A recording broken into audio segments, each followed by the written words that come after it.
La première chose qu'Ethan remarqua fut un son ressemblant au doux bourdonnement de 1000 violons s'accordant en même temps, superposé au crépitement du tonnerre lointain.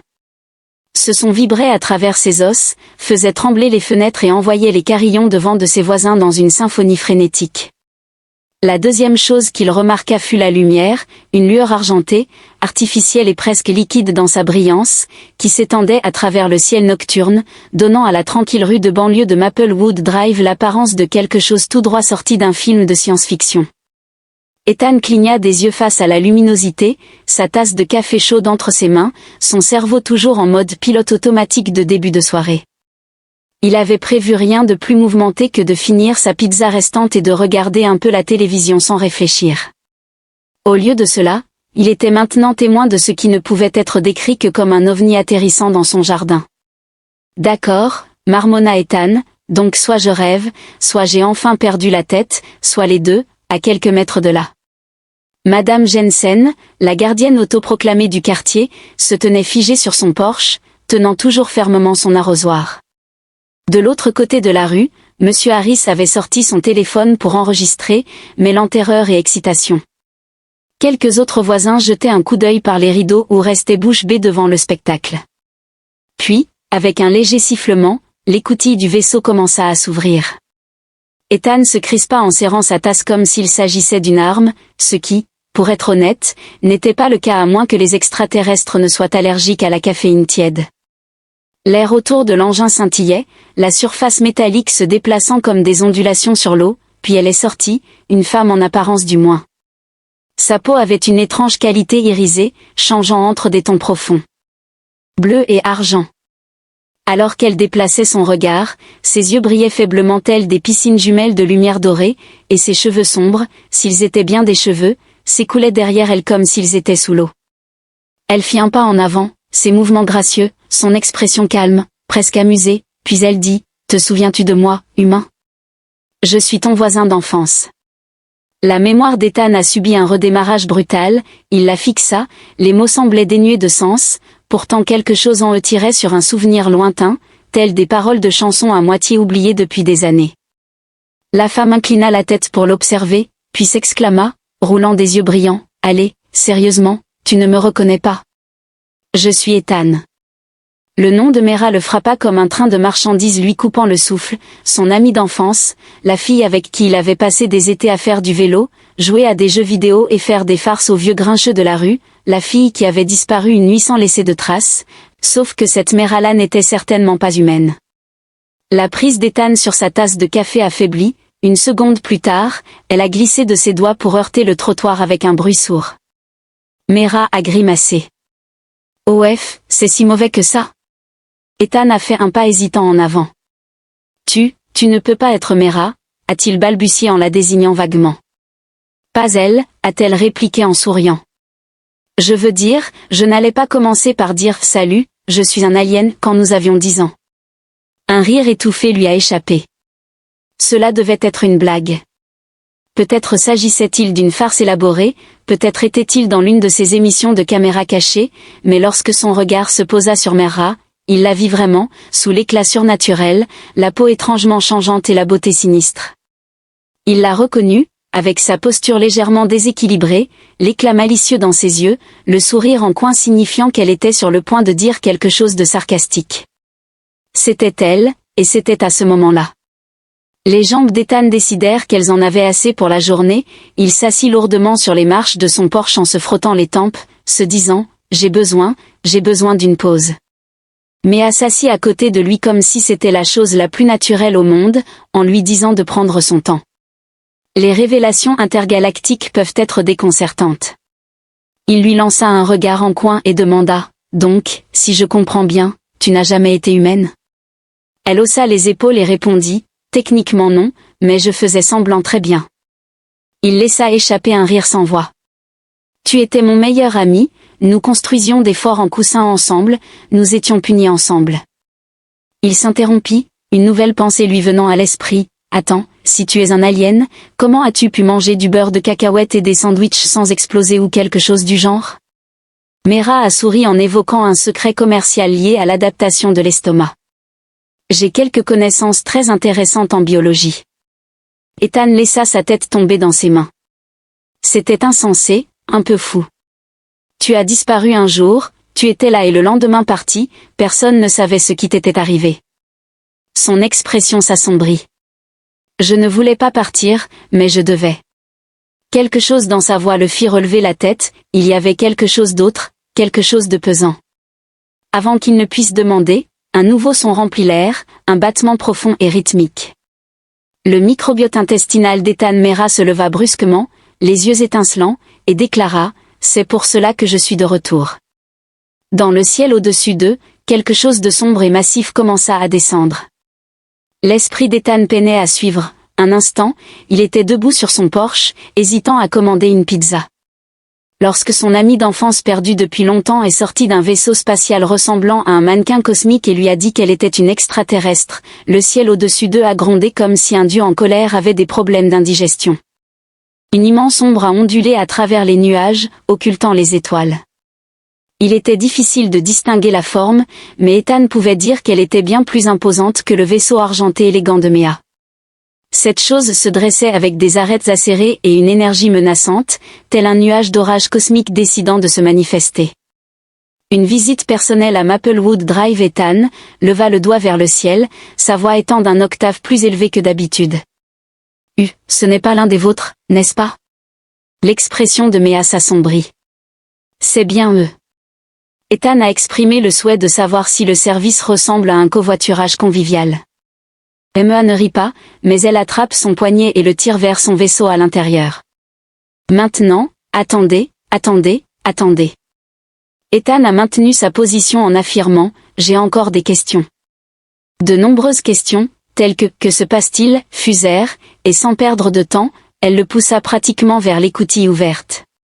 Je m'engage à expliquer tout en détail, mais il est primordial de ne pas mourir, car l'argument avancé était très convaincant. Ethan gravitait maladroitement sur la rampe, son esprit parcourant tous les films de science-fiction qu'il avait jamais vus. Il s'attendait presque à pénétrer dans un vaisseau spatial aux murs blancs stériles, rempli de boutons clignotants et d'étranges substances extraterrestres. Cependant, le vaisseau de Mea s'est révélé étonnamment confortable. L'intérieur présentait des parois lisses et courbées qui brillaient faiblement d'une douce lumière bleue. Le sol était solide mais semblait étrangement vivant, palpitant doucement sous ses pieds. Il y avait un panneau de contrôle qui ressemblait à un mélange entre un clavier, un écran tactile et quelque chose cultivé dans une forêt bioluminescente. Une fenêtre circulaire à l'avant montrait la forme lumineuse de l'os, aucun autre vaisseau ne s'approchait. Ethan se tourna vers Mera, qui était déjà aux commandes, ses doigts se déplaçant sur l'interface avec aisance et habileté. « Je pense mériter au moins une réponse avant que nous ne soyons pulvérisés, déclara-t-il. Ethan a déclaré « Ces gars-là-haut ne sont pas fans de moi, c'est super de t'entendre dire ça, mais... » Mea hésita, se souvenant de sa fuite. Ethan cligna des yeux, laissant échapper un rire étouffé, puis s'enfuit comme un adolescent dans l'espace. La rébellion a fui où j'ai volé les plans secrets de l'étoile de la mort. Mera ne répondit pas immédiatement, la lueur du panneau de contrôle se reflétant dans ses yeux dorés alors qu'elle se mordait la lèvre, donnant l'impression que sa présence n'était pas légitime. Ethan fixa son regard, indiquant qu'il avait besoin de beaucoup plus de contexte. Mea expira finalement avant de se tourner pour lui faire face. « Je n'ai jamais été simplement un enfant alien jouant à faire semblant, j'ai été placé ici. Ethan m'a envoyé délibérément sur Terre pour observer les humains, étudier leur façon de penser, leur croissance, leur évolution, mais elle s'interrompit. » Ethan croisa les bras mais... Elle lui adressa un sourire gêné, puis je me suis fait un ami, et s'ensuivit un moment de silence. Ethan a décrit une sensation étrange dans son estomac, comme s'il ne pouvait pas décider s'il voulait tomber ou se retourner. Mera hocha la tête, Ethan était déconcerté. Il ne savait pas comment réagir en apprenant que son ami d'enfance, avec qui il avait tout partagé et qu'il avait regretté pendant des années, n'était pas simplement parti, mais avait été enlevé parce qu'elle s'était trop approchée. Une sensation chaleureuse se répandit dans sa poitrine, un mélange de nostalgie et d'un sentiment qu'il n'était pas prêt à identifier. « D'accord, » dit-il en se frottant les tempes. « Donc, si je comprends bien. » Elle a corrigé en disant que vous étiez un observateur d'espionnage alien secret. Ethan a insisté sur le fait que vous avez été envoyé pour vous fondre parmi les humains, mais que vous avez ensuite développé des sentiments. Mea a fait une grimace en disant qu'elle avait 10 ans. Ethan leva les yeux au ciel, tu vois ce que je veux dire. Le sourire narquois de Mea s'est estompé lorsque j'ai commencé à m'attacher, ce qui n'était pas censé arriver. Lorsque mon entourage l'a découvert, ils m'ont ramené en arrière et je n'étais jamais censé revenir. Ethan laissa échapper un souffle lent en essayant d'assimiler toutes les informations, alors pourquoi n'es-tu pas revenu? Les doigts de Mea survolaient les commandes, car quelque chose approchait, Ethan, et la Terre n'était pas prête. Avant qu'il ne puisse demander ce qui s'en venait. Le navire a été violemment secoué alors que l'autre vaisseau avait finalement rattrapé son retard, déclenchant des alarmes stridentes et faisant apparaître des symboles clignotants sur l'écran. Les mains de Mea ont volé sur les commandes et le navire a basculé sur le côté à travers la fenêtre. Ethan aperçut l'engin ennemi noir, angulaire et absolument massif, pulsant d'une énergie rouge inquiétante. Quelque chose en lui semblait dérangeant, comme s'il ne se contentait pas d'exister, mais qu'il le traquait. « Tiens bon », murmura-t-il, « tiens bon à quoi ?» Ethan poussa un cri de surprise lorsque le navire tangua soudainement. Todd ressentit une sensation de nausée lorsque le vaisseau de Mea chuta vers le sol en spirale à travers l'air, tel un manège conçu par quelqu'un dénué de tout respect pour la dignité humaine. Est-ce une réaction normale? Ethan a crié par-dessus les alarmes. Mea esquissa un sourire. La notion de normalité peut être définie comme un état, un comportement ou une caractéristique qui est conforme aux attentes, aux standards ou aux normes établies dans un contexte donné. Ethan s'accrocha fermement à la surface la plus proche pour sa vie, alors que le vaisseau ennemi tirait un faisceau d'énergie rouge qui traversa le ciel, les frôlant de justesse. Le navire de Mea a twisté à la dernière seconde pour esquiver l'explosion, le faisceau a frappé.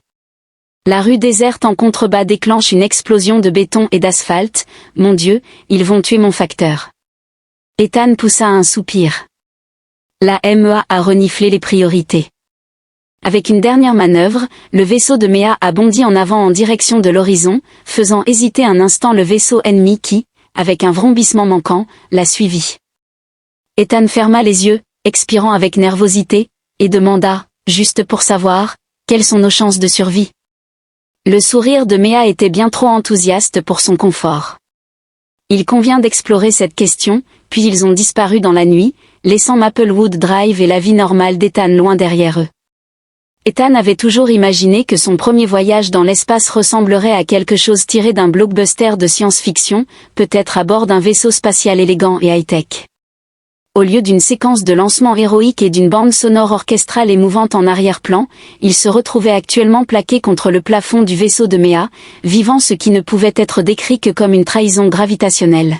« J'ai quelques retours à faire », s'écria-t-il alors que le vaisseau continuait de tourner sans fin à travers l'atmosphère. Mera, complètement imperturbable, tapota un panneau lumineux sur la console et nota que l'estomac d'Ethan fit plusieurs pirouettes. Votre expérience de vol est médiocre. Mea haussa un sourcil. Tu as essayé d'éviter un vaisseau de guerre interstellaire avec une petite embarcation civile qui n'était pas exactement conçue pour le combat, dit-elle, tandis qu'Ethan se débattait en dérivant loin du plafond, maintenant en chute libre vers le sol alors que la gravité reprenait le dessus. Vous voulez dire que nous sommes dans un minivan spatial glorifié. Mera soupira. Excusez-moi, ce navire est un modèle hautement avancé et à la pointe de la technologie. Un profond grondement secoua le navire, les alarmes retentirent dans tout le navire. L'air bascula brusquement et Ethan fut violemment réintroduit au sol. Mea soupira. D'accord, il s'agit en quelque sorte d'un minivan spatial. Ethan se redressa en gémissant et demanda quel était exactement notre plan, car il supposait que nous n'allions pas simplement dépasser le gigantesque vaisseau spatial meurtrier de Chia. Mera tapotait rapidement sur les commandes, ses yeux dorés parcourant les relevés. Non, nous allons réaliser quelque chose de beaucoup moins intelligent. Le cœur d'Ethan s'est serré en entendant cela, ce n'est pas ce que je voulais entendre. Mea sourit en disant, nous sautons. Ethan cligna des yeux en sautant, comme s'il quittait le système solaire en sautant quelques années-lumière. Mera tourna un cadran et le vaisseau trembla alors que les moteurs rugissaient pour s'allumer. J'ai tracé une zone sûre, mais nous avons besoin d'environ 10 secondes de plus avant que le vaisseau ennemi ne tire un faisceau rouge ardent déchirant l'espace, les frôlant à peine, l'énergie crépitant dans le vide. Éclairant l'intérieur du navire d'une lueur étrange, correction Méa murmura, nous avons besoin de 5 secondes ou plus. Ethan se cramponna à la surface la plus proche, non pas pour être dramatique, mais dans l'éventualité de notre mort, je te hanterai, Méa renifla, notant que le vaisseau ennemi tirait à nouveau, cette fois-ci touchant directement sa cible. Une onde de choc a secoué le navire, envoyant des étincelles voler. Ethan sentit son estomac se nouer alors que des lumières d'avertissement clignotaient sur le tableau de bord. D'accord, marmonna Méa, nouveau plan, nous sautons maintenant. Quoi, s'exclama Ethan, n'as-tu pas dit qu'il nous manquait encore 5 secondes? Méa frappa sa paume sur la console, le vaisseau tressaillit pendant une fraction de seconde, tout s'étira, se déforma et s'effondra vers l'intérieur comme si l'univers venait de se plier en une grue en origami, puis, avec un claquement, le vaisseau disparut. Ethan ne se sentait pas bien, son cerveau semblait avoir été liquéfié puis remonté de manière incorrecte, sa vision était trouble. Son estomac était profondément perturbé et il était assez sûr d'avoir brièvement entrevu la signification de l'existence avant qu'elle ne disparaisse grossièrement. Il gémit, se promettant de ne plus jamais recommencer. En revanche, Méa semblait parfaitement bien et s'est réjoui que tout se soit mieux passé que prévu. Ethan s'est affalé sur le dos. Définir de manière plus précise, Méa manipula les commandes en constatant que nous étions coincés mais pas morts, et que nous n'avions pas explosé. Ethan leva péniblement une main faible vers la barre basse du miroir.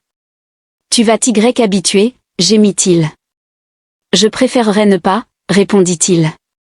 Après quelques minutes, Ethan parvint à se redresser sans le regretter immédiatement. Il regarda par le hublot et ne vit rien de familier. En l'absence de la Terre, de la Lune et du Soleil. Devant nous s'étendait un vaste espace profond et infini, parsemé d'étoiles scintillantes au loin, des nébuleuses tourbillonnantes peignant le cosmos de teintes étranges de bleu et de violet. Où sommes-nous? Me demanda-t-il en tapotant un affichage lumineux, à environ 37 années-lumière de la Terre, une distance suffisante pour que nos poursuivants ne puissent pas nous localiser, du moins pas immédiatement.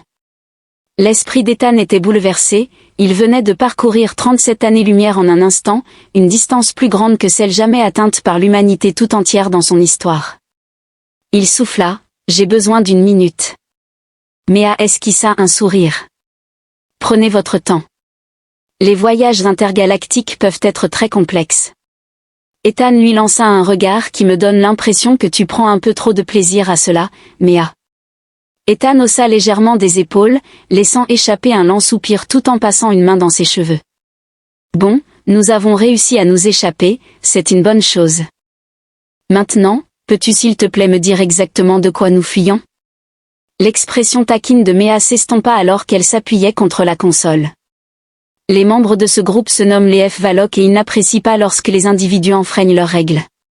Ethan fronça les sourcils en demandant quelles étaient les règles. Méa hésita à admettre qu'ils ont une politique très stricte et rigoureuse concernant mon espèce interférant avec d'autres civilisations, et il se peut que j'ai enfreint cette règle. Ethan a commencé par être mon ami, Méa a acquiescé. Ethan laissa échapper un rire sans humour, eh bien, c'est formidable. Je suis devenu la raison pour laquelle un groupe de fascistes de l'espace essaie de nous tuer. Méa a secoué la tête en disant que ce n'était pas seulement à propos de toi, Ethan, mais de la Terre. La digestion d'Ethan tordu, que entendez-vous par là? L'expression de Méa était sérieuse, ses yeux brillants et intenses. Les Valiques croient que l'humanité n'est pas prête pour un contact avec la vaste galaxie, ils le pensent. Vous êtes dangereux et imprévisible, et ils sont prêts à garantir que la Terre reste isolée. Ethan a avalé pour s'assurer que tu veux dire. La voix de Méa était calme. Ils ont déjà détruit des civilisations. Un frisson parcourut l'échine d'Ethan alors qu'il regardait le vide infini au-delà du hublot, le poids des paroles de Méa s'enfonçant en lui. La Terre n'était pas seulement en danger, elle était une cible, et il n'avait aucune idée de comment l'arrêter.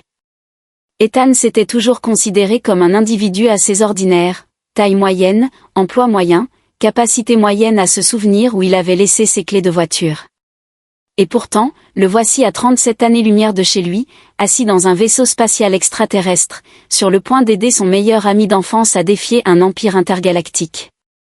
La notion de moyenne avait disparu de l'équation. Mera arpentait la longueur de la salle de contrôle, ses yeux brillants vacillant d'inquiétude entre bonnes et mauvaises nouvelles.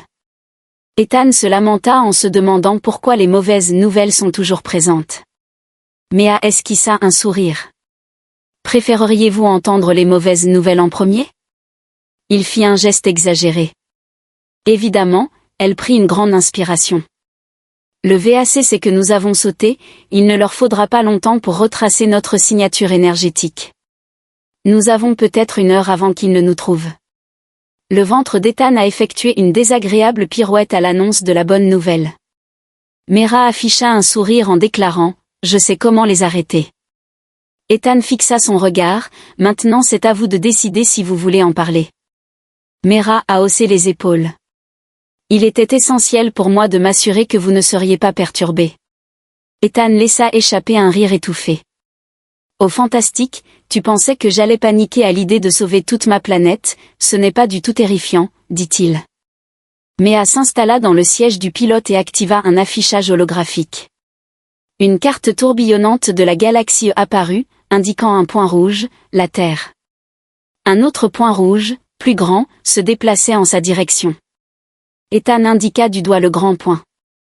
C'est eux, n'est-ce pas? Mea hocha la tête. Il planifie un événement de confinement. Ethan fronça les sourcils. Cela semble vaguement terrible. Mea soupira. C'est le cas.